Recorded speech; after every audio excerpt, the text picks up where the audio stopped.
Hugh Duffy. Have you heard of this guy in baseball history? I was curious about him. I know he holds the single season batting average record for the highest batting average in one season, 440. You should know that if you're a baseball purist and historian. Ken Arzon here, Vista, California, Saturday, February 22nd, 2025. This video, a recap of Hugh Duffy's career. I covered all his seasons, devoted a video to each season from 1888 all the way through 1905. I analyzed each season, said what I liked and what I disliked. This is a recap. And then after I'm done looking at all his stats, I want to rank him. Where does he belong in baseball history? Okay, here we go. 16-year career, 1,737 games, 7,044 at-bats. I wish it was higher. I wish he had gotten close to 10,000 at-bats. Also, I wish the games played was about 2,500. Then we could really rank him among the greatest hitters of all time. But since he has 1,700 plus games and 7,000 at-bats, my ranking is not going to be as high based on those two factors. But he scored 1,554 runs. That's significant.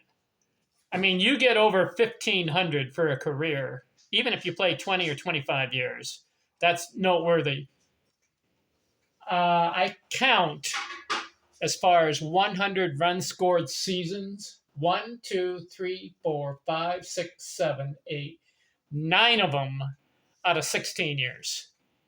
2 of them, actually, I should say 4 of them, but 2 of them really stand out.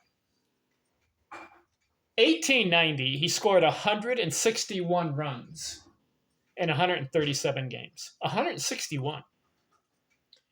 Then, in 1894, he scored 160 in 125 games. That was even a better ratio. There was less games. That is top 10 all time as far as scoring runs in a season. So that alone is a great accomplishment. He also had 2 other seasons over 140. He had 147 in 1893 and 144 in 1889. So 1,554 runs scored is remarkable. I like it. 2,293 hits in 1,737 games. That is an average of 1.32 hits per game played. That is his ratio of hits. And that is ranked number 12 as far as ratio of hits per game played all time. Number 12. I looked it up. Ed Delonte and Sam Thompson are number 1 and 2 as far as ratio of hits per game played, as far as being the highest. Delonte and Sam Thompson both had 1.41 hits per game played. Delonte did it. He had 2,600 hits almost in about 1,800 games. That is 1.41. Hugh Duffy, 2,293 hits, 1,737 games is 1.32. Number 12 all time. He had, I got to count it here, 1, 2, 3, 4, 5, 6, 7. He had 8 seasons, 180 or more hits. 2 200-hit seasons. 237 in 1894 and 203 1893, back-to-back.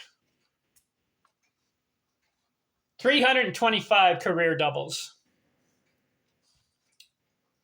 One season he had 51 doubles. If you get 30 or 40, that's pretty good. 51 is very, very good. 119 triples, 106 home runs. So he's not a slugger. His high in home runs was 18. So not significant. 1,302 RBIs. That's pretty good. If you have a 16-year career and you get over 1,000 RBIs, that's good. 1,302. He had 1, 2, 3, 4, 5, 6, 7, 8 seasons, 100 or more RBIs out of 16 years. So about half the time he was breaking 100 RBIs. His high was 145. That's really good. You get into the 140s. 574 stolen bases, pretty good. 500 for a career, really good. His high in stolen bases was 66 in a year. I like this stat. I didn't realize this of Hugh Duffy. 268 career strikeouts in 7,044 at-bats. That's a very good ratio. I mean, he had some seasons. Here's one season right here. 1899.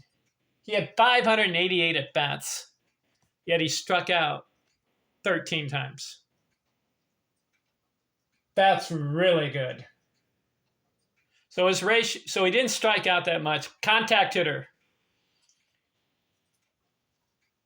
326 career batting average. That's ranked. Let's see. I've got the list here of career batting average leaders. He's ranked number 43 all time. Not bad. Out of 15,000 players, you're number 43 career batting average. How many 300 hit seasons did he have? He had 1, 2, 3, 4, 5, 6, 7, 8, 9, 10, 11, 12 of them out of 16 years. And one 400 batting season, I mentioned it, 440. 386 on base.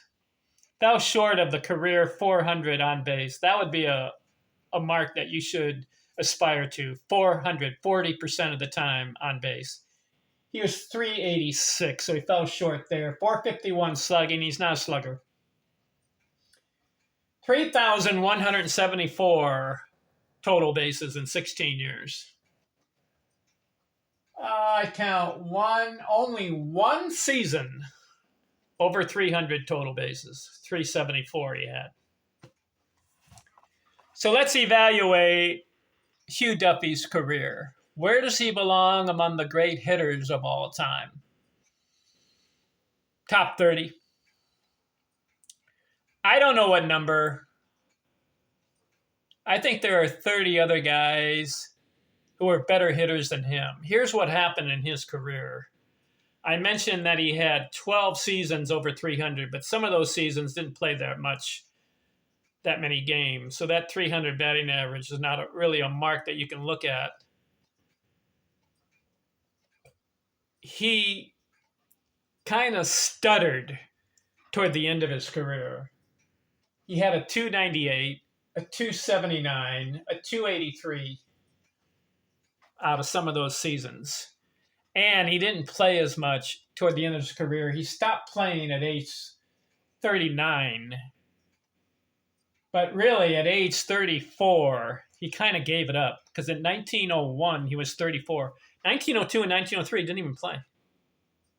So at 34 years old, I don't know if he had the feeling that, hey, I'm going to give up baseball or whatever. But he didn't play much after that age. That lowers the ranking for me. So I'll put him in the top 30. I still think that he accomplished something and established a batting average record in 1894 that will never be broken. 440 batting average. If you really want to delve on how delve into or examine my feelings of that season, look at the 1894 video. I really get into it. And I slam Baseball Reference because they list 4 other guys with higher batting average season leaders, but those guys did not have as many at bats as Hugh Duffy had. One guy had like 79 at bats, and yet they rank him as having a better batting average season. That doesn't count. And some other guys had like 249 at bats. To me, that still doesn't count. The mark of a batting average for a season should be 500 at bats or more. Hugh Duffy did it. 539 at bats. So I'm impressed. That 440 batting average for one season, that record will never be broken. Nobody's getting close to 400, especially with 500 at bats. So I'm going to give props to Hugh Duffy for that season. He also had a 363 and he had a 353 batting average season. So that's pretty good. But his other seasons were below that. If he had been a 340 or a 350 career batting average guy, then I'd put him in the top 20 or top 15 greatest hitters of all time. But since he kind of stuttered toward the end of his career, 16 years, I'm going to put him in the top 30. That's how we can evaluate Hugh Duffy's career as far as greatest hitter. It was interesting looking at his seasons. I didn't realize that he was a contact hitter as good as he was. Only 268 career strikeouts and 7,000 at bats. That's very, very good. All right, we're done with Hugh Duffy. Who's next? Who should I consider next? You know, there's someone here on the list here that I haven't covered yet. And I've covered a lot of guys. In fact, I'll just read off the guys again. I like to do this just to let you guys know who I've covered. All these guys I'm going to mention right now, I've looked at every box score in every season and devoted a video to each season for all these guys. Babe Ruth, Ty Cobb, Lou Gehrig, Stan Musial, Tris Speaker, Rogers Hornsby, Ted Williams, Tony Gwynn, Ed Delonte, George Sisler, Jesse Burkett, Joe Jackson, Willie Keeler, Billy Hamilton, Harry Heilman, Joe DiMaggio, Bill Terry, Lefty O'Doul, Dave Orr, Dave Brothers, Pete Browning, Nap Lajoie, Al Simmons, Sam Thompson, Cap Hansen, Jimmy Fox, Honus Wagner, Willie Mays, Henry Aaron, Hank Greenberg, and now I just finished Hugh Duffy. Who's next?